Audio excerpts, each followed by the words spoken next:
Assalamualaikum warahmatullahi wabarakatuh.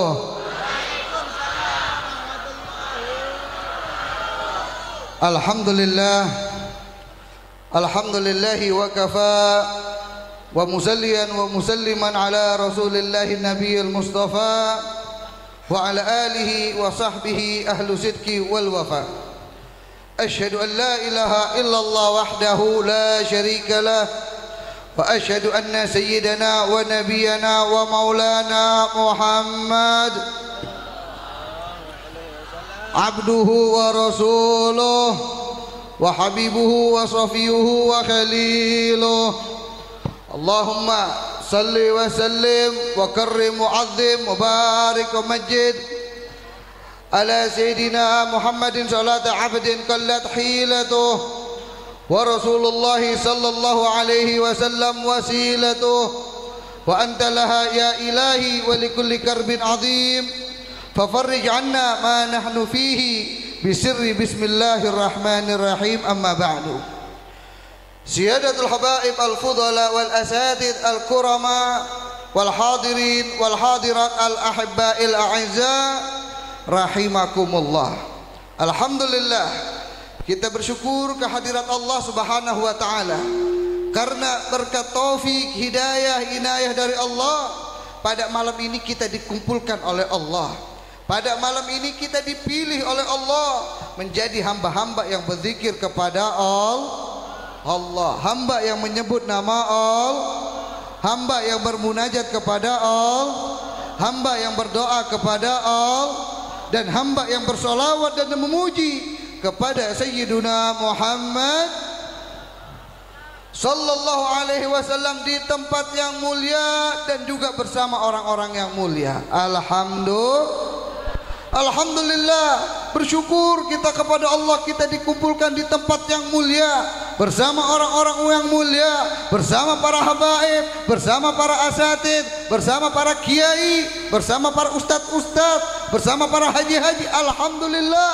Kenapa? Karena orang yang di dunianya cinta sama habaib, karena orang yang di dunianya cinta sama asatid, di dunianya cinta sama kiai. Insya Allah berkat cinta dia di dunia, nanti di akhirat bersama mereka. Alhamdulillah. Mau di dunia bersama para, di akhirat bersama para kiai, mau di akhirat bersama para habaib. Insya kalau mau maka di dunianya kudu cinta. Nggak mungkin orang yang di dunianya benci sama kiai, benci sama habaib, benci sama usatid, di akhiratnya bersama mereka. Kenapa? Karena Nabi Shallallahu Alaihi Wasallam bersabda, almar'u ma'aman ahab. Seseorang itu bersama orang yang dia cintai. Ketika kita di dunianya cinta sama kiai, di akhiratnya bersama kiai. Di dunianya cinta sama habaib, di akhiratnya sama habaib. Di dunianya cinta sama asatid, di akhiratnya sama asatid.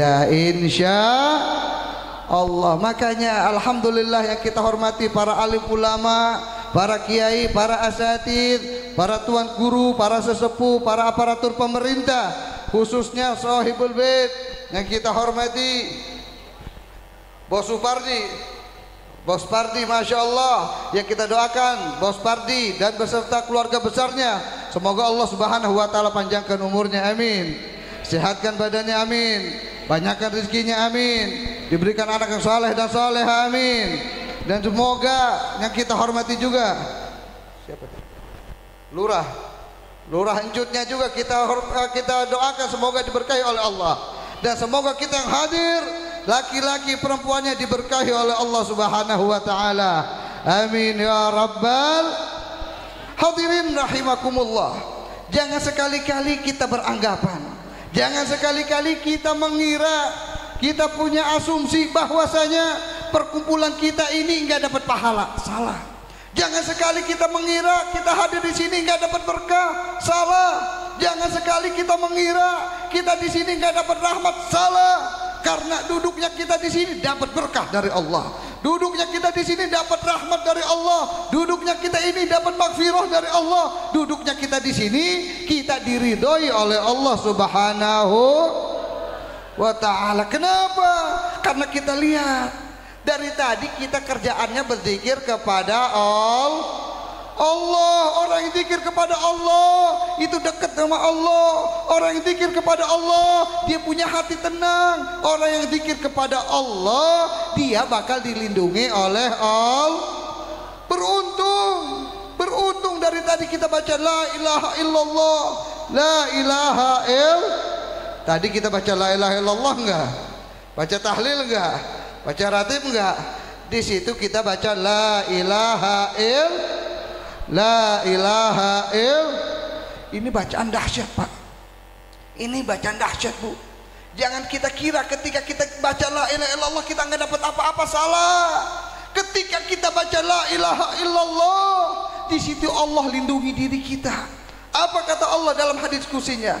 La ilaha illallah hisni, wa man qalaha faqad dakhala hisni, wa man dakhala hisni amina min adabi. Kata Allah dalam hadis kursinya, kalimat la ilaha illallah itu bentengku. Wa man qalaha faqad dakhala hisni. Orang yang baca la ilaha illallah dia telah masuk bentengku, kata Allah. Wa man dakhala hisni amina min adabi. Dan orang yang telah masuk bentengku, kata Allah, dia bakal aman daripada azabku. Jadi orang yang baca la ilaha illallah dia dilindungi oleh Allah. Dia dijaga oleh Allah. Dia diberi keamanan oleh Allah Subhanahu wa ta'ala. Alhamdulillah. Beruntung gak kita baca la ilaha illallah? Beruntung gak kita baca la ilaha illallah? Beruntung gak kita berzikir kepada Allah? Alhamdulillah. Makanya ini perkumpulan yang beruntung, perkumpulan yang berkah, perkumpulan yang kita harus bangga. Karena di sini kita mendapatkan perlindungan dari Allah. Karena di sini kita mendapatkan ridho dari Allah. Karena dari sini kita dijaga oleh Allah. Alhamdulillah. Apalagi tadi kita banyak sholawat sama Nabi, betul? Kita banyak sholawat kepada Nabi, betul? Orang yang banyak sholawat sama Nabi, orang yang paling bahagia. Orang yang paling banyak sholawat sama Nabi, orang yang paling banyak dapat rahmat. Orang yang paling banyak sholawat sama Nabi, orang yang paling dosanya banyak diampunin oleh Allah. Orang yang paling banyak sholawat sama Nabi, orang yang derajatnya paling tinggi di sisi Allah. Kok bisa begitu, Bib? Kenapa? Orang yang banyak sholawat sama Nabi, Habib bilang dia banyak rahmatnya. Kenapa? Orang yang banyak sholawat sama Nabi, Habib bilang dosanya paling banyak diampuni. Kenapa? Orang yang paling banyak sholawat sama Nabi, tadi Habib bilang dia punya derajat paling tinggi, diangkat derajatnya oleh Allah. Apakah ada dalilnya, Bib? Apakah ada masdarnya? Apakah ada marji'nya, Bib? Ya, ada. Kata Nabi sallallahu alaihi wasallam, qala Rasulullah sallallahu alaihi wasallam, man shalla alaiya marra wahida sallallahu bihi asyra. Kata Nabi, orang yang bersalawat kepadaku satu kali bersalawat kepada Nabi sallallahu bihi asyra, maka Allah memberikan rahmat bersalawat kepada dia 10 kali. Wa hutta anhu asra sayiat, dan dihapuskan oleh Allah 10 dosa. Wa rufi'a lahu asyra darajat, dan diangkat oleh Allah 10 derajat. Bagi siapa itu? 10 rahmat Allah, 10 ampunan Allah, 10 diangkat derajat oleh Allah. Bagi orang yang satu kali bersolawat kepada itu satu kali. Gimana kalau 10 kali, Bib? 100 ente dapat. Gimana kalau 100? 1000 ente dapat. Semakin banyak kita sholawat sama Nabi, semakin kita banyak dapat rahmat. Semakin banyak kita dosa kita dihapus oleh Allah, dan juga semakin banyak derajat kita diangkat oleh Allah Subhanahu wa ta'ala. Alhamdulillah. Bu, orang sini mau dikenal sama Nabi, Bu? Orang sini mau dikenal sama Nabi? Orang bapak-bapaknya mau dikenal sama Nabi? Nih, Habib kasih tahu nih rahasia nih. Di dalam kitab Mukasyafatul Qulub karya Imam Ghazali, di situ ada sebuah kisah. Kisah bagaimana orang itu dikenal sama Nabi. Kalau orang udah dikenal sama Nabi, insya Allah dia bakal mendapatkan syafaatnya. Gimana mungkin kita mendapat syafaatnya Nabi kalau kita nggak dikenal sama Nabi? Mau nggak dikenal sama Nabi? Mau nggak dikenal sama Nabi? Dengerin, di dalam kitab Mukasyafatul Qulub di situ ada sebuah kisah. Ada sebuah kisah, ada seseorang di situ suatu malam dia bermimpi. Dia bermimpi, di dalam mimpinya dia bertemu dengan Nabi besar Muhammad sallallahu alaihi wasallam. Ketika dia melihat Nabi di dalam mimpinya, dia amat senang, dia amat sangat gembira. Dia datangi Nabi, tapi Nabi cuek. Cuek. Dia datang ke sebelah muka Nabi, Nabi buang muka. Dia datang dari sebelah kanannya, datangi lagi Nabi buang muka lagi ke kiri. Dia datang lagi ke sebelah kiri, Nabi buang muka lagi. Akhirnya dia berkata dengan hati yang sedih, "Ya Rasulullah, apakah kamu tidak mengenalku?" Akhirnya apa kata Nabi? "Ana la a'rifuka." Aku enggak kenal kamu.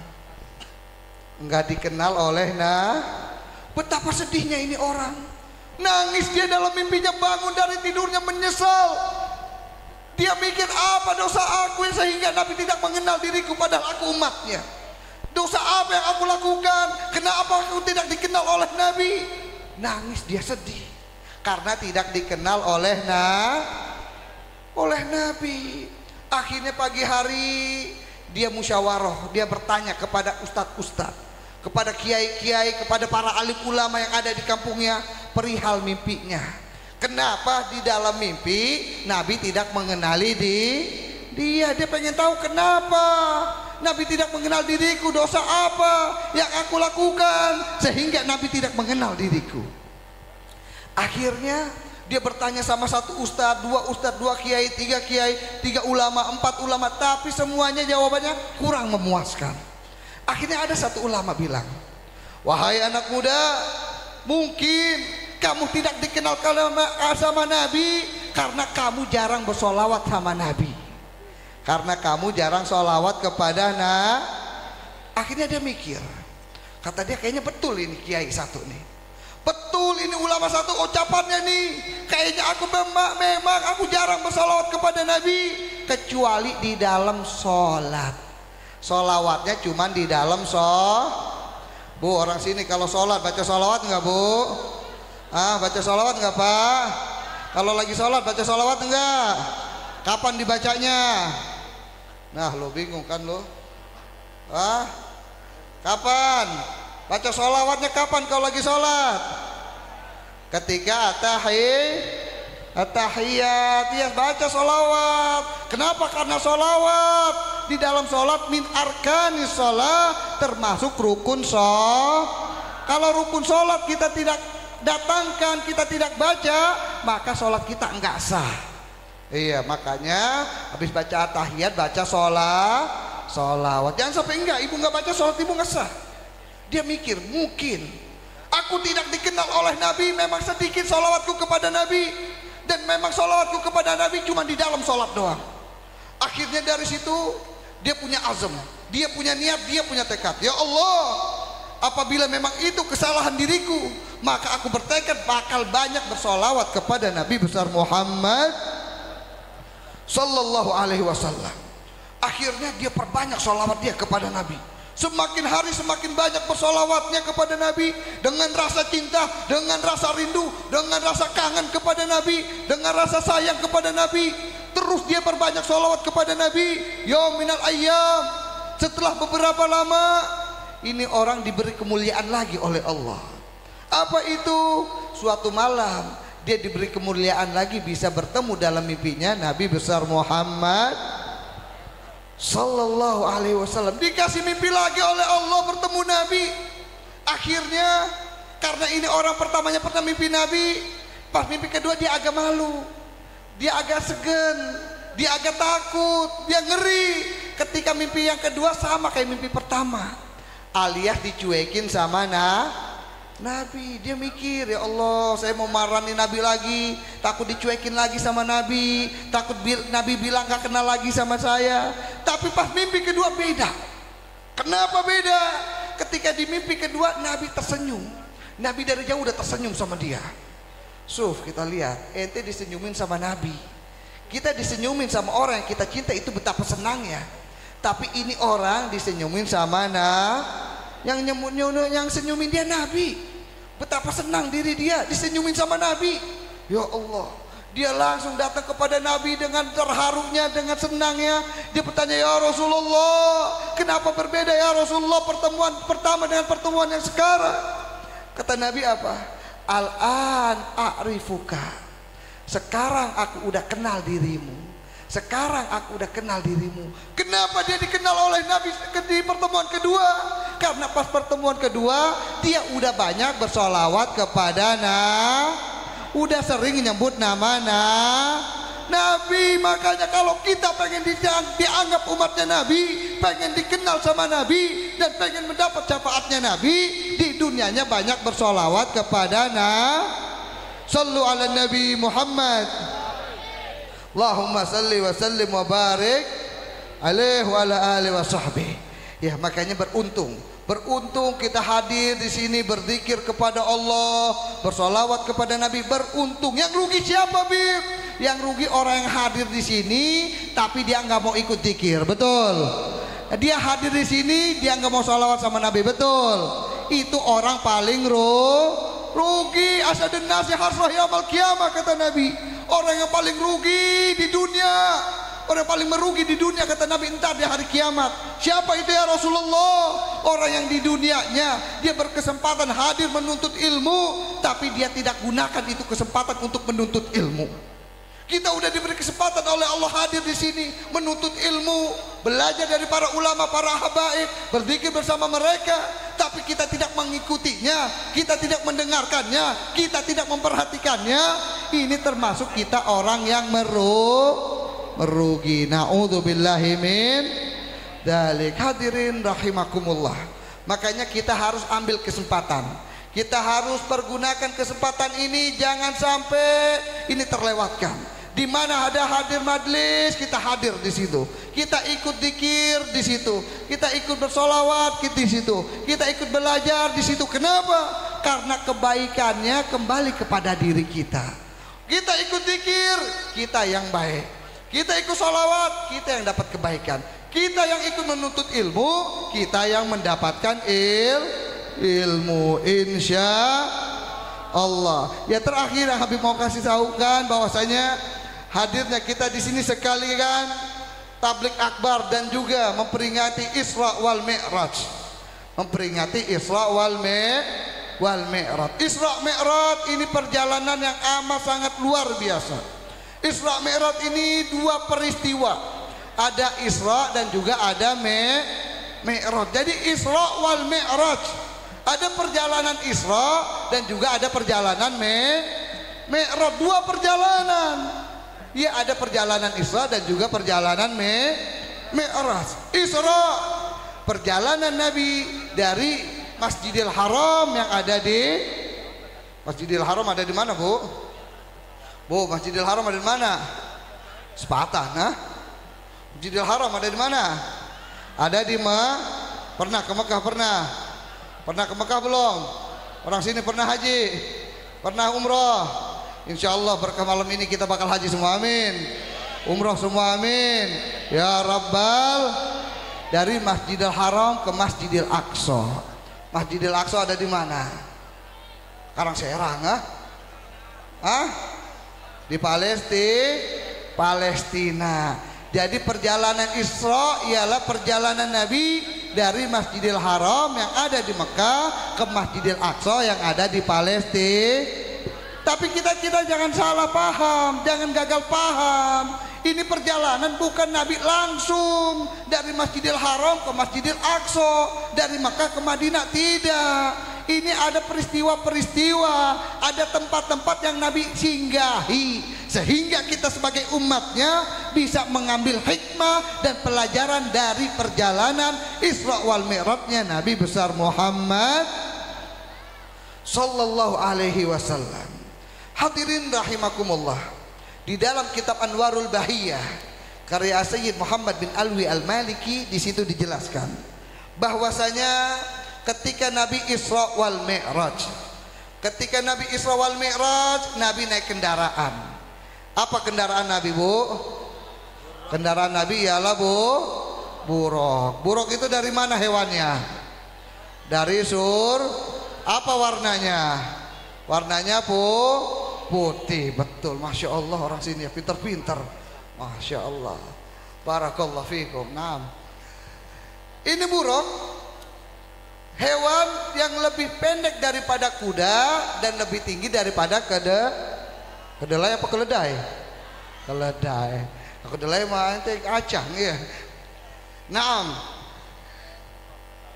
Ini buruk, di antara sifatnya dia sekali melangkah sejauh mata memandang. Sekali melangkah sejauh mata Ketika Nabi mau Isra, ini Nabi naik buruk. Dan di depan Nabi itu ada malaikat Jibril dan juga malaikat Mikail yang menemani Nabi untuk perjalanan Isra wal Mi'raj. Ketika Nabi naik buruk terus jalan. Ketika berjalan tahu-taunya malaikat Jibril berkata, "Ya Muhammad, inzil fasolli hahuna." Nabi baru jalan nih naik buruk. Tahu-taunya belum lama malaikat Jibril bilang, "Wahai Rasul, berhenti dulu. Kita berhenti dulu di sini, turun dulu. Kita sholat 2 rakaat berdoa kepada Allah." Akhirnya Nabi turun. Nabi turun di tempat yang diisyaratkan oleh Jibril. Nabi sholat di situ 2 rakaat dan Nabi berdoa kepada Allah. Setelah Nabi beres sholat, Nabi beres berdoa, Jibril berkata lagi, "Ya Muhammad, irgab wantalik." Wahai Rasul, wahai Nabi, ayo naik buruk. Perjalanan kita masih jauh, ayo kita jalan. Nabi masih diam. Akhirnya baru berjalan gak lama bertanya malaikat Jibril, "Ya Rasulullah, apakah kamu tahu di mana tadi kamu berhenti?" Nabi Muhammad bilang, "Ya Jibril, aku gak tahu di mana tadi aku berhenti." "Atadri aina sholaita?" Wahai Rasul, di mana tadi kamu sholat? Kamu berdoa kepada Allah, kamu tahu enggak? Enggak tahu. Emang di mana tadi aku berhenti wahai Jibril?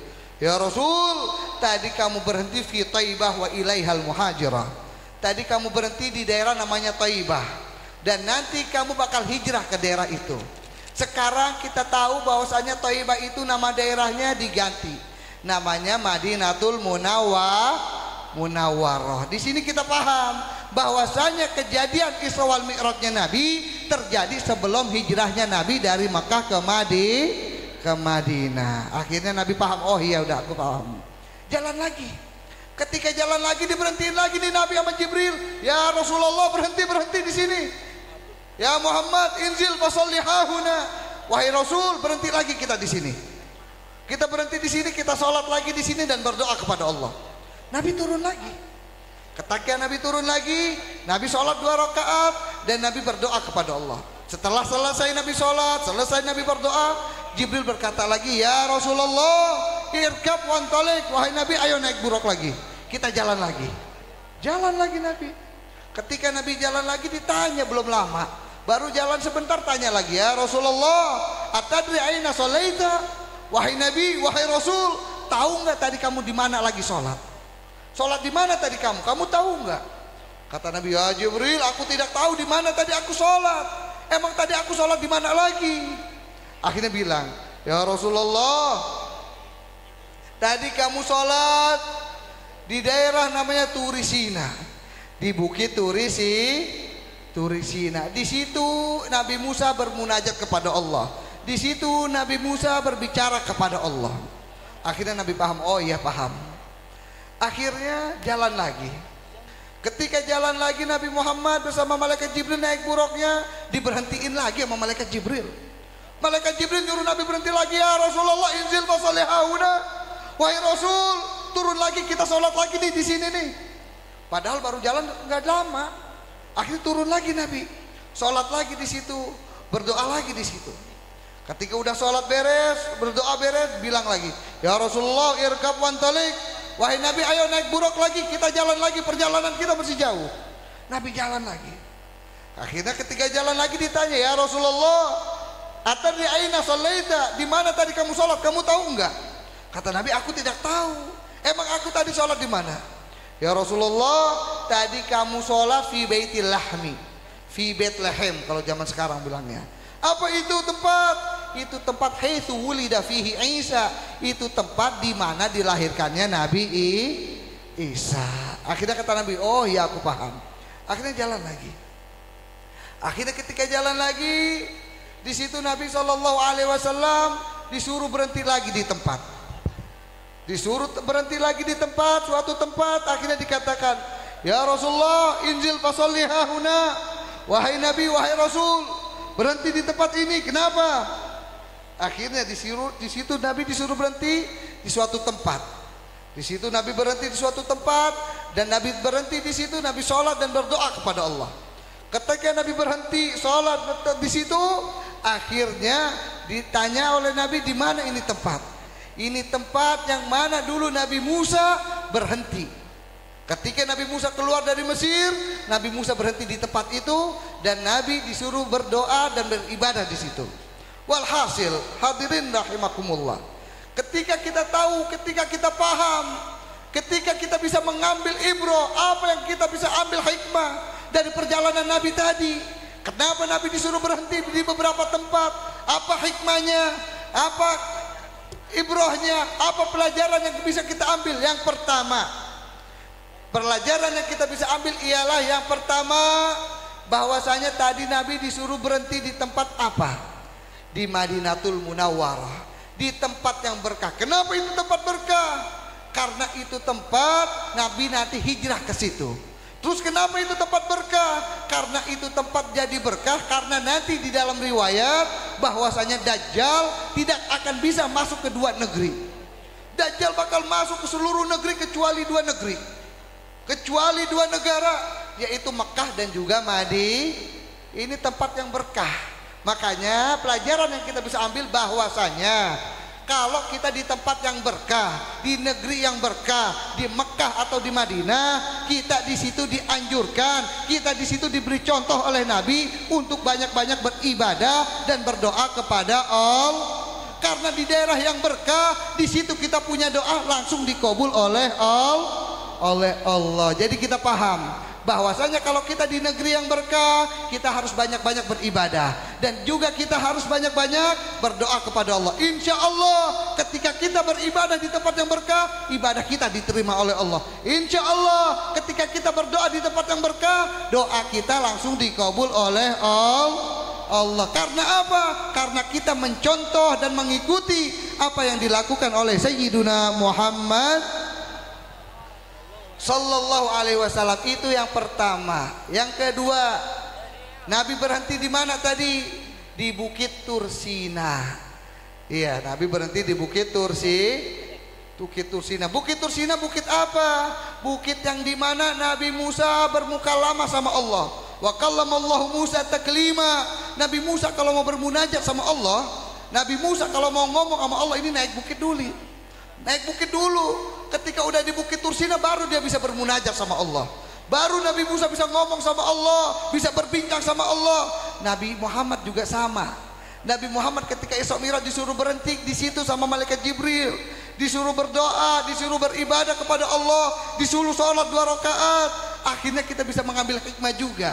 Kita bisa mengambil pelajaran juga. Kenapa? Apa yang kita bisa ambil? Kita bisa ambil pelajaran bahwasanya ketika kita datang ke tempat beribadahnya orang soleh, nih dengerin, ketika kita datang ke tempat beribadahnya orang tempat sholatnya orang misalnya kita punya guru, iya, misalnya kita punya guru atau kita ngelihat seorang wali atau kita ngelihat seorang ulama besar, ketika kita datang ke rumahnya, coba jangan cuma silaturahmi doang. Kita minta izin sama keluarganya, sama ahli baitnya, bilang, wahai ibu, wahai bapak, permisi saya pengen beribadah, saya pengen sholat 2 rakaat, saya pengen berdoa di tempat berdoanya orang soleh, tolong tunjukkan di mana tempatnya.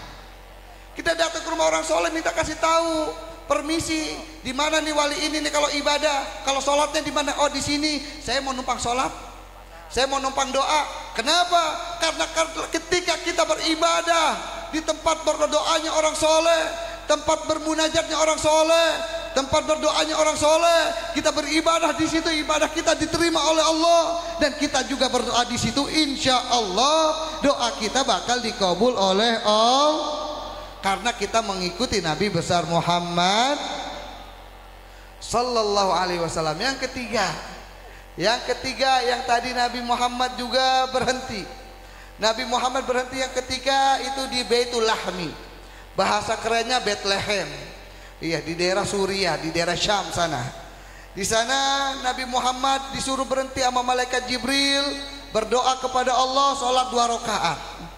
Iya, di situ ialah tempat Bethlehem itu tempat dilahirkannya Nabi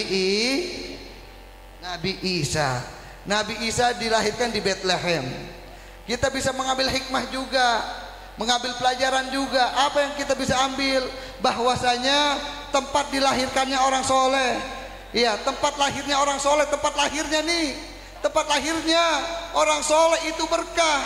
Ketika kita beribadah di tempat lahirnya orang soleh, berdoa di tempat lahirnya orang soleh, bermunajat di tempat lahirnya orang soleh, berdoa di tempat lahirnya orang soleh, insya Allah ibadah kita diterima oleh Allah, dan juga insya Allah doa kita dikabul oleh Allah. Ini yang dilakukan oleh Nabi besar Muhammad Sallallahu Alaihi Wasallam. Begitu juga yang terakhir tadi, Nabi Muhammad juga berhenti di tempat peristirahatannya Nabi Musa. Jadi Nabi Musa ketika beliau keluar dari Mesir, beliau berhenti di suatu tempat. Di suatu tempat itu beliau berhenti, dan beliau berhenti di situ. Karena tempat itu cuma Nabi Musa berhenti doang, itu tempat jadi berkah. Sampai-sampai Nabi Muhammad ketika Isra Mi'raj disuruh mampir, disuruh berdoa, tabarukan tuh sama itu tempat. Itu tempat pernah diduduki Nabi Musa. Akhirnya Nabi Muhammad berdoa di situ, sholat di situ, beribadah di situ. Ya, makanya kita bisa ambil pelajaran bahwasanya tempat ataupun rumahnya orang soleh itu membawa makanya kita dianjurkan untuk bertabaruk, karena ini dicontohkan oleh Nabi besar Muhammad. Makanya kita nih orang Tangerang ya. Kita orang Tangerang biasanya sering ke Tanah Hara, betul? Ngapain ke Tanah Hara? Ziarah. Emang kuburannya di mana Syekh Nawawi? Di Mekah apa Tanah Hara? Di Mekah kan? Terus ke Tanah Hara ngapain? Bertabaruk, karena itu tempat dulu pernah menjadi rumahnya Syekh Nawawi. Dan ini dilakukan oleh Nabi ketika Nabi tadi beribadah, berdoa di tempat peristirahatannya Nabi Musa. Ya, makanya kita datang ke sana bertabarukan, meminta berkah. Insya Allah apa yang dilakukan oleh Nabi Muhammad, ketika kita melakukan, kita mendapatkan pahala, insya. Jadi kita paham bahwasanya bertabarukan di tempat lahirnya orang soleh, di tempat peristirahatannya orang soleh, di tempat ibadahnya orang soleh, di tempat yang berkah. Ini semuanya ada dalilnya, dan semuanya mengikuti dan mengikuti Nabi besar Muhammad Sallallahu Alaihi Wasallam. Jadi kita paham, oh berarti bertabarukan ada dalilnya dan dicontohkan oleh Nabi. Jadi kita tahu, oh ziarah itu dicontohkan sama Nabi, bukan bid'ah. Oh rupanya kita datang begini itu dilakukan oleh Nabi. Jadi kita paham. Jadi amal yang kita lakukan bukan cuman katanya atau ngikutin, tapi kita tahu ilmunya. Alhamdulillah. Hadirin rahimakumullah. Selain itu Nabi juga ketika Isra wal Mi'raj melihat ada peristiwa-peristiwa yang amat sangat luar biasa. Setelah Nabi melihat dan mengalami peristiwa yang tadi, ada peristiwa yang lain ketika Nabi Isra wal Mi'raj. Apa itu peristiwanya? Banyak banget. Habib cuma mau kasih 3 aja karena banyak banget. Di antaranya yang Nabi lihat ketika Isra wal Mi'raj ialah ada sebuah kaum. Nabi diperlihatkan oleh Allah melihat sebuah kaum yang banyak banget orangnya. Dihadirkan di kaum itu ada 2 gidir besar. Gidir dalamnya makanan yang sebelah kanan ini makanan yang enak, makanan yang matang, makanan yang lezat, makanan yang amat sangat luar biasa, makanan enak. Dan satu lagi gidir ini makanan yang udah busuk, makanan yang bau, makanan yang udah nggak layak makan. Akan tapi manusia ini orang pada ke situ semuanya. Laki-laki pada makan ke situ, perempuan pada makan ke situ, meninggalkan makanan yang enak. Ini makanan enak, cuman dia nggak mau. Nah,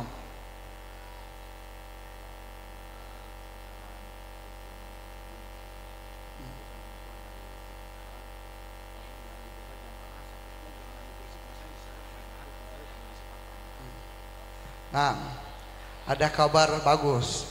Habib Bahar dikit lagi nyampe. 20 menit lagi nyampe. Siap nunggu Habib Bahar? Siap tertib? Siap tertib? Siap kondusif? Siap jangan ngomong? Siap jangan berisik? Karena tadi Habib pertama bareng sama Habib Bahar di Sepatan. Ketika Habib Bahar ceramah, orang pada berisik ditinggalin. Rugi enggak? Rugi, kita udah nungguin lama-lama tapi ditinggalin, betul? Barusan juga di Serang juga sama. Di Serang barusan Habib lagi ceramah, sebentar Habib Bahar tuh lagi ceramah, totonya orang berisik tinggalin juga. Makanya jangan sampai ini terjadi di kampung kita, betul? Iya, kita datang di sini, kita tunggu beliau, kita menimba ilmu sama beliau dengan keadaan khusyuk dan juga jangan berisik. Jangan sampai kita nunggu lama-lama tapi sia-sia ditinggalin sama beliau. Naudzubillahi min dzalik. Makanya kita harus kondusif. Ketika beliau datang, kita jangan berisik, kita jangan ribut, kita dengerin apa yang beliau sampaikan kepada kita. Insya ya kita lanjutin. Kita lanjutin tadi Gidirang 2. Kenapa?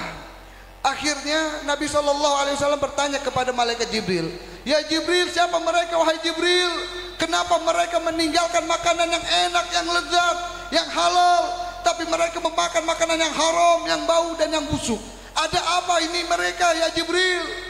Akhirnya malaikat Jibril berkata, ya Rasulullah, mereka umatmu.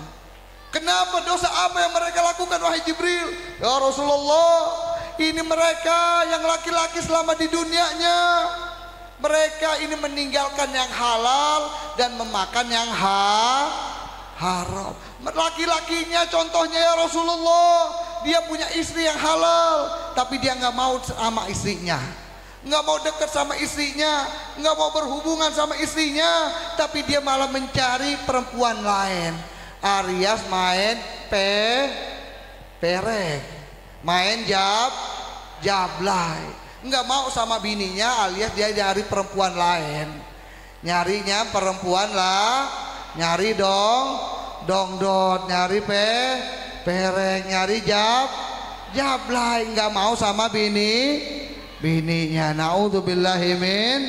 Begitu juga yang perempuan ya Rasulullah, kenapa dia lebih memakan makanan yang jorok, yang nggak bau, yang haram? Karena itu dia di dunianya dia punya suami yang sah, yang halal bagi dia, tapi dia nggak mau main sama suaminya, dia nggak mau melayani suaminya, makanya dia malah nggak mau melayani suaminya, dia nyari suami orang, dia nyari suami maunya sama suami ada yang begini begitu, nah, kayak begitu ada nggak?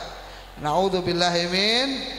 Ini dicontohkan sama Nabi, hati-hati, hati-hati orang yang mementingkan suatu yang haram daripada yang halal. Nabi hinakan dia dan dia dimasukkan oleh Nabi termasuk ahli neraka. Naudzubillahi min. Yang kedua yang diperlihatkan oleh Allah kepada Nabi ketika Isra Mi'raj ialah ada sebuah kaum, mereka punya kuku ini panjang-panjang, kukunya ini dari tembaga, dari besi, langsung ngancurin mukanya yang tadinya bagus dihancurin dengan kukunya, sampai hancur, dikembalikan oleh Allah, dihancurkan lagi oleh tangannya. Nabi berkata, ya Jibril, man haula ya Jibril, siapa mereka wahai Jibril? Kenapa mereka lakukan itu? Mukanya bagus-bagus, kenapa dihancurin, dikembalikan bagus, dihancurin lagi? Ada apa? Siapa mereka ya Jibril? Akhirnya Nabi bilang, ya Rasulullah, haula min ummatik, mereka tuh umatmu. Dosa apa mereka wahai Jibril? Ya Rasulullah, itu umatmu yang di dunianya demen ngegosipin orang, di dunianya demen ngegosipin di dunianya demen ngomongin di dunianya demen ngejelekin di dunianya demen fitnahin di dunianya demen ngerendahin di dunianya demen ngadu domba nih, hati-hati nih. Orang yang sering ngegosip, orang yang sering ngomongin orang yang sering ngerendahin orang yang sering memfitnah orang, hati-hati, udah dihinakan oleh Allah ntar di akhirat. Iya, dan itu semuanya orang seperti itu termasuk ahli neraka. Naudzubillahi min. Dan yang terakhir, ada sebuah kaum yang mana di situ ada batu besar. Mereka berbondong-bondong mendatangi batu besar, laki-laki perempuannya, dan menghancurkan kepalanya ke batu besar tersebut. membenturkan kepalanya ke batu besar tersebut. Pala yang tadinya bagus, nggak ada lukanya, dibenturkan sama dia sampai hancur, dikembalikan oleh Allah, dihancurkan lagi. Nabi bingung, man haula ya Jibril, siapa mereka wahai Jibril, kenapa mereka lakukan ini wahai Jibril?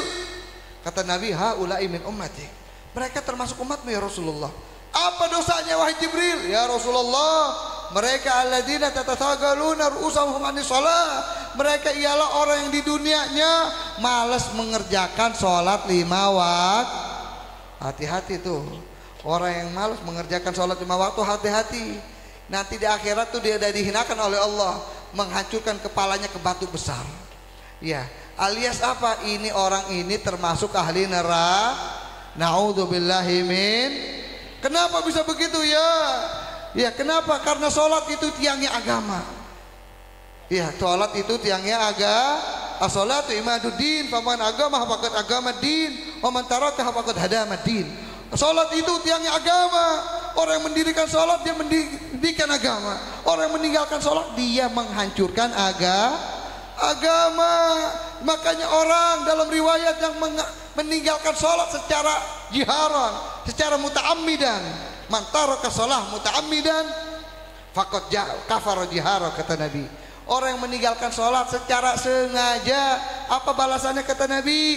Faqad kafara jiharan, maka dia telah terang-terangan keluar dari Islam. Naudzubillahi min dzalik. Makanya as-shalah bimanzilati ra's minal jasad.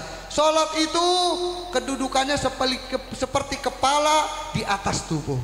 Habib mau tanya, kalau orang nggak punya tangan masih bisa hidup apa enggak? Orang nggak punya tangan masih bisa hidup nggak? Orang nggak punya kaki masih bisa hidup nggak? Tapi orang nggak punya kepala masih bisa hidup nggak? Nggak bisa hidup, begitulah. Kata Nabi apa? La sholata, la dina liman la sholata lahu. Tidak ada agama bagi orang yang nggak sholat. Maksudnya apa? Tidak dianggap dia itu beragama Islam kalau dia nggak sholat. Makanya sholat. Ya, sholat harus kita kerjakan, jangan kita lalaikan. Sholat itu kebutuhan. Sholat itu menghilangkan sholat itu menghilangkan al-fahsya wal munkar. Kalau kita punya pengen jauhkan oleh Allah dari perbuatan keji dan munkar, sholat. Ya, sholat, insya Allah dengan sholat kebutuhan kita dilunasi semuanya oleh Allah. Dengan sholat kita diberi keberkahan oleh Allah. Ya, insya Allah semoga yang di sini diberkahi oleh Allah Subhanahu Wa Taala. Amin. Dipanjangkan umur kita, amin. Sehatkan badan kita, amin. Banyakkan rezeki kita, amin. Diberikan kesehatan pada diri kita semuanya, amin. Dan semoga bos-bos dan semuanya diberi keberkahan oleh Allah. Dan semoga kita diwafatkan dalam keadaan husnul khatimah. Ya Allah biha ya Allah biha ya Allah bi husnul khatimah. Ya Allah biha ya Allah biha ya Allah bi husnul khatimah. Ya Allah biha ya Allah biha ya Allah bi husnul khatimah. Wal afu minkum. Assalamualaikum warahmatullahi wabarakatuh. Waalaikumsalam warahmatullahi wabarakatuh. Jazakumullah khair kepada guru kita bersama, yaitu Al-Habib Abdurrahman bin Muhammad bin Toha As-Sagaf dari Keramat Panjang. Kita doakan beliau agar selalu diberikan sehat, barokah, panjang umur, dimenangkan perjuangannya oleh Allah, diberikan umur yang panjang, diberikan anak keturunan yang soleh dan solehah, yang berbakti kepada orang tua. Amin ya Rabbal. Siap nunggu guru kita? Siap tertib? Barusan saya mendapatkan informasi dari supirnya guru kita bersama, yaitu Habib Bahar bin Ali bin Semit. Beliau 15 menit lagi insya Allah nyampe sini. Cuman tadi instruksi langsung dari Habib Bahar bin Semit. Beliau mengatakan, tadi saya acara di Sepatan ditinggalkan. Kenapa? Ketika saya datang jamaah ribut. Ketika saya naik ke panggung banyak yang merokok. Jadi kalau kita mau nunggu guru kita bersama, tolong ketika nanti jenderal datang, jangan ada yang merokok dan tidak boleh berisik. Siap? Jangan disia-siakan tempat ini. Saya yakin Anda tamu-tamu Rasulullah yang hadir ke tempat ini tiada lain ingin bertatap muka sama Habib Bahar bin Smith. Betul? Siapa Habib Bahar bin Smith?